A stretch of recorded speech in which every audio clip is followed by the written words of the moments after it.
अशोक खराच्या अनेक सुरस कहाण्या तुम्ही आत्तापर्यंत ऐकलेल्या आहेत. म्हणजे मग तर चिंचोकाची गोष्ट असेल किंवा तुर्कीतल्या मधाबद्दल तुम्ही सुद्धा ऐकलेलं आहे. अजून सुद्धा तपासामधनं वेगवेगळे खुलासे समोर येतात. पण हे अशोक खराचे जे आजूबाजूची लोकं आहेत, त्याच्यावर सुद्धा आता पोलीस बारकाईने लक्ष देत आहेत. त्यांच्याकडे सुद्धा कदाचित पुढच्या काळामध्ये या सगळ्यामधनं चौकशी होणार आहे. या सगळ्यामधलं एक महत्त्वाचं नाव म्हणजे नामकर्ण आवारे.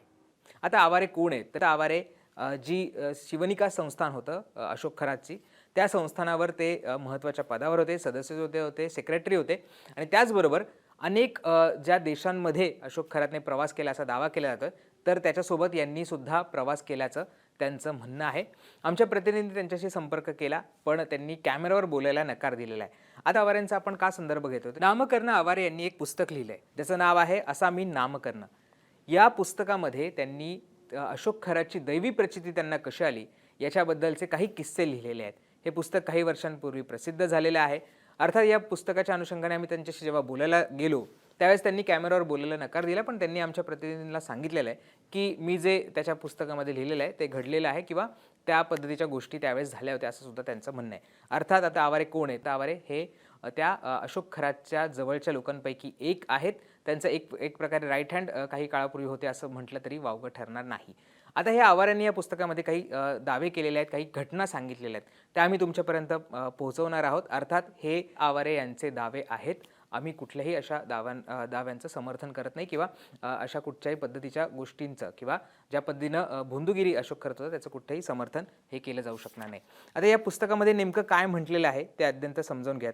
अनेक चॅप्टर्स त्याने लिहिलेले आहेत आणि त्या चॅप्टरमधला एक महत्त्वाचा चॅप्टर आहे तो म्हणजे सिद्ध पुरुषाच्या सहवासात असं त्याच्या पुस्तकाचा एक चॅप्टर आहे. आता या पुस्तकामध्ये चे आपण महत्त्वाचे काही पॉईंट्स बघूयात की ज्याच्यामध्ये त्यांना कशा पद्धतीनं अशोक खराच्या भविष्यवाणीची किंवा त्याचं जे ज्ञान होतं त्याची कशी प्रचिती आली त्याच्याबद्दल त्यांनी म्हटलेलं आहे. त्या पुस्तकामध्ये पान नंबर 182 वर ते लिहित आहेत. त्यांचा एक किस्सा सांगतात. त्यांचं म्हणणं आहे की साधारणपणे 1999 सालातला तो एक दिवस, त्यावेळी राज्याच्या विधानसभेच्या आणि देशाच्या लोकसभेच्या एकत्रित निवडणुकांचं वातावरण होतं. प्रचार ऐन मध्यावर आलेला होता. सिन्नर विधानसभा मतदारसंघातील उमेदवार श्री माणिकराव कोकाटे यांच्या आघाडीचा मी समर्थक होतो. माणिकराव शिवसेनेकडून निवडणूक लढवत होते. निवडणुकांच्या वातावरणात आरोप प्रत्यारोपाच्या फैरी झडत होत्या. शह-कटाशहाचं राजकारणही रंगात आलं होतं.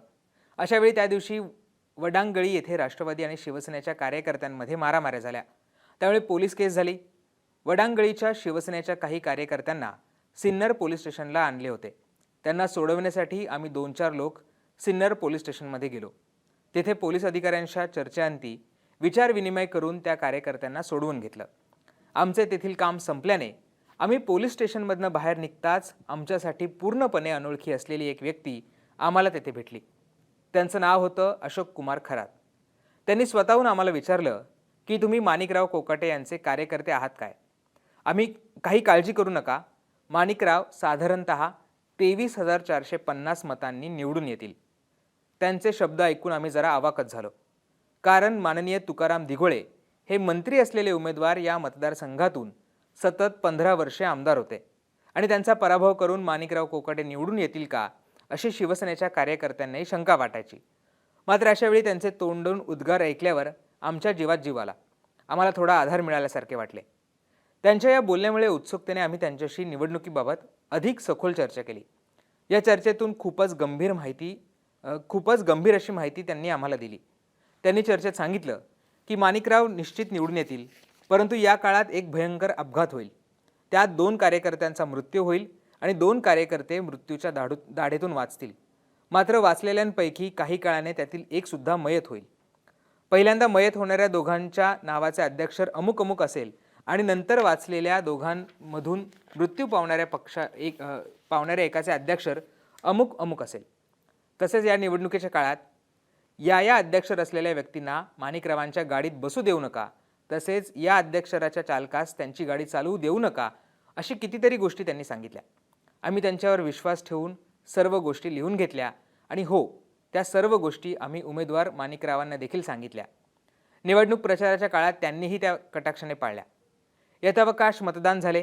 त्यावेळी निवडणूक आयोगाने मतदान झाल्यानंतर 1 महिन्यानंतर ठेवली होती. त्यामुळे निकालासाठी 1 महिना प्रतीक्षा करावी लागली. बरोबर 1 महिन्यानंतर तो मतमोजणीचा दिवस उजाडला. नाशिकला मतमोजणी केंद्रावर मतमोजणी सुरू झाली.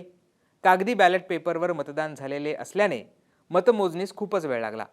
साधारणतः दुसऱ्या दिवशी पहाटे अंतिमतः निकाल लागला आणि माणिकराव कोकाटे 23,450 मतांनी निवडून येऊन पहिल्यांदा आमदार झाले. अशोक कुमार खरात यांनी व्यक्त केलेले पहिले भाकीत खरे झाले, तेही तंतोतंत निवडून आलेल्या मतदानाच्या आकडेवारीसह. निकाल लागल्यानंतर आमदार माणिकराव कोकाटे यांच्या कार्यकर्त्यांच्या आनंदाला पारावार उरला नाही. निवडणूक रिंगणात उतरल्यापासून अहोरात्र प्रचार करणाऱ्या कार्यकर्त्यांच्या कष्टाला फळ मिळालं होतं. त्यामुळे सर्व कार्यकर्ते खूपच खुशीत होते. ते नाशिकहून सिन्नरला परत येताना शिंदे गावाजवळ श्री अशोक कुमार खरात यांनी भविष्यवाणी वर्तवल्यानुसार ती दुर्दैवी घटना घडली. एका मारुती व्हॅनचा जबरदस्त अपघात झाला. त्या अपघातात त्यांनी सांगितलेल्या अध्यक्षरांच्या 2 व्यक्ती जागेवरच मृत झाल्या, तर श्री रामा लोणारे आणि श्री बबल्या कपोते असे दोघे गंभीर अवस्थेत सापडले. त्यांना दवाखान्यात दाखल करावं लागलं. त्यामुळे निवडणुकीत विजयी होऊन देखील सर्व कार्यकर्त्यांवर शोककळा पसरली. श्री खरात साहेबांनी निवडणूक मतदानापूर्वी 1 ते सव्वा महिना अगोदर सांगितलेली दुसरी घटना खरी घडली होती. एव्हाना अपघातात जे दोघे वाचले होते त्यातील बबल्या कपोते याचं काही महिन्यानंतर निधन झालं. त्यामुळे तर श्री खरात ही व्यक्ती केवळ सर्वसामान्य व्यक्ती नसून वेगळीच अद्भुत शक्ती असलेली व्यक्ती असल्याचे आमच्या विशेषतः माझ्या प्रकर्षाने लक्षात आलं आणि या व्यक्तीच्या संपर्कात आपण यायचं अशी पक्की खुणगाठ मनाशी बांधली. एके दिवशी ते अचानकपणे सरळ आमच्या औद्योगिक वसाहतीच्या कार्यालयात आले. त्यावेळी त्यांच्याबरोबर साध्या वेशातील 2 पोलीस अधिकारी देखील होते. आमच्या संस्थेचे तत्कालीन चेअरमन श्री दिलीप शिंदे यांना ते भेटले. त्यांच्याशी त्यांनी सुमारे 1 तास कौटुंबिक परिस्थितीवर चर्चा केली. नंतर श्री खरात साहेब यांच्यासमोर मी येऊन बसलो आणि आपल्याला ते काय सांगतात ते बघूया याची मला उत्सुकता लागली. मात्र त्यांनी माझ्याबरोबर काहीही चर्चा केली नाही. आपण तुमचं नंतरच्या भेटीत पाहू असं त्यांनी सांगितलं. तशी पोलीस स्टेशनमध्ये झालेल्या भेटीनंतर समोरासमोर आणि एकटी अशी त्यांनी माझी पहिलीच भेट होती. पण माझ्याबरोबर काहीही चर्चा न केल्याने मला तसा थोडासा रागही आला. त्यानंतर श्री खरात साहेबांबरोबरच्या आलेल्या 2 व्यक्ती आमच्याजवळ आल्या. त्यांच्याबरोबर खरात साहेब बोलले की चला आपल्याला निघायचं आहे. परंतु काय माहीत अचानकपणे खरात साहेबांनी माझ्याकडे ड्रायव्हरची मागणी केली. काहीही करून मला चालक द्या, नाहीतर आमच्या गाडीचा 100% अपघात होणार आहे. परंतु त्यावेळी आमच्या कार्यालयाकडे कोणतीही गाडी नसल्याने आमच्याकडे चालकही नव्हता. शिवाय बाहेरील चालकांबरोबर माझा जादा संपर्कही येत नव्हता. त्यामुळे नाईलाजाने मी त्यांना चालक देऊ शकलो नाही. त्यानंतर ते प्रवासासाठी निघून गेले. मीही माझ्या कार्यालयीन कामकाजात मग्न झालो. अवघ्या 15 मिनिटातच फोन आला की श्री खरात साहेब ज्या गाडीने गेले त्या गाडीला अपघात झाला आणि जो पोलीस अधिकारी गाडी चालवत होता त्या पोलीस अधिकाऱ्याचे दोन्ही पाय गेले. माझ्यासाठी आश्चर्याचा धक्का बसणारा हा सलग 3रा प्रसंग होता की श्री खरात साहेब जसे बोलतात ते तसेच्या तसे दिलेल्या वेळेतच 100% घडते आणि ही व्यक्ती सर्वसामान्य नाही, काहीतरी आगळीवेगळी आहे हे मनोमन पटलं. नंतर माननीय श्री खरात साहेब आणि मी एकमेकांच्या सानिध्यात नियमितपणे येऊ लागलो. परिसाच्या स्पर्शाने लोखंडाचे जसे सोने होते तसे श्री खरात साहेबांसारख्या अद्भुत व्यक्तिमत्वाच्या परिस्पर्शाने माझ्यासारख्या अनेकांना अलौकिक अनुभव आला. त्यांनी सांगितलेल्या सर्व शक्यता बहुतांशी खऱ्या निघाल्याने श्री खरात साहेब आणि माझा संबंध तेव्हापासून जो आला तो आत्तापर्यंत. माझ्या आयुष्यावर ज्या महान व्यक्तींचा सर्वात जास्त प्रभाव आहे त्यात श्री खरात साहेबांचा क्रमांक निश्चितच वरचा आहे. आता असेच त्यांनी अनेक प्रसंग पुढे सुद्धा दिलेले आहेत. म्हणजे पंजाबमधल्या लुधियानामध्ये ते प्रवास करत असताना कसं त्यांनी गाडी चालवायला सांगितली आणि त्यानंतर कुठल्या गोष्टी घडल्या होत्या, त्याचबरोबर पुढे सुद्धा त्यांना कसे वेगवेगळे चमत्कारिक अनुभव आले याचा सुद्धा त्यांनी या सगळ्यामध्ये उल्लेख केलेला आहे. त्याचबरोबर खरात यांनी पॅरिसमधल्या सोबान विद्यापीठात शिक्षण घेऊन ओसिनोलॉजी म्हणजे ब्रह्मांडशास्त्र ही पदवी घेतल्याचं सुद्धा त्यांनी याच्यामध्ये म्हटलेलं आहे आणि ही पदवी घेताना त्यांना सुवर्ण पदाने सन्मानित करण्यात आलं आहे असं सुद्धा त्यांनी याच्यामध्ये त्यांच्या या सगळ्या लेखामध्ये त्याच्या पुस्तकामध्ये म्हटलेलं आहे. आणि कशा पद्धतीनं त्यांनी जगातल्या 154 देशांचे दौरे सुद्धा पूर्ण केलेले आहेत. तिथल्या धार्मिक रूढी, परंपरा, संस्कृती, आचार विचार, प्रगती, मागासलेपणा यासह नैसर्गिक परिस्थितींचा गाढा अभ्यास कसा त्यांनी केलेला आहे असं सुद्धा त्यांनी या सगळ्या त्यांच्या लेखामध्ये म्हटलेलं आहे. त्यामुळे हा लेखामधले काही प्रसंग मी तुम्हाला वाचून दाखवले. पुढे सुद्धा त्यांनी असे 2-3 प्रसंग सांगितले आहेत ज्याच्यामध्ये त्यांचा असा दावा आहे की खरातांनी जशा पद्धतीने सांगितलं होतं तशा गोष्टी या सगळ्यामध्ये घडल्याचं सुद्धा त्यांनी म्हटलेलं आहे. आता हे जे आवारे आहेत ते मी जसं म्हटलं की त्यांच्या ट्रस्टवर सुद्धा काही काळ काम करत होते. खरं त्यांच्या अगदी जवळचे व्यक्ती म्हणून त्यांना ओळखलं जायचं. जवळच्या अनेक गोष्टी त्यांनी अनेक कारभारसुद्धा त्यांच्या ट्रस्टच्या मार्फत त्यांनी केलेले आहेत.